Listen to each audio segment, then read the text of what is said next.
Welcome back to my Kiwi channel ဒီနေ့မှာကျတော့ Kiwi ကျောင်းတန်တုံးကလုပ်ပြခဲ့တဲ့ morning daily vlog လေးကိုဒီနေ့မှာတင်ဆက်ပေးတော့မှာဖြစ်ပါတယ်ရှင်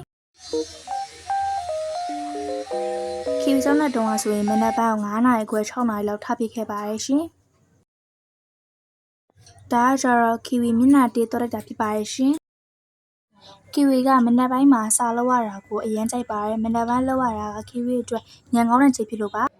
ဆိုတော့ဒါကတော့ breakfast time ဖြစ်ပါတယ် Kiwi တို့မိသားစုကမနက်ပိုင်းဆိုရင်ထမင်းပဲစားပြခဲ့ပါတယ်။ဘာလဲဆိုတော့ Kiwi တို့မိသားစုကမနက်ပိုင်းမှာထမင်းစားခြင်း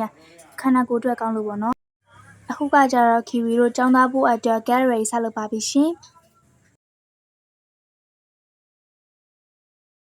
။ဒါကကျတော့ Kiwi တို့ကျောင်းဝတ်စုံလေးပါ Kiwi တို့ကျောင်းဝတ်စုံက2ခုရှိပါတယ်အဖြူနဲ့အပန်းပေါ့နော်။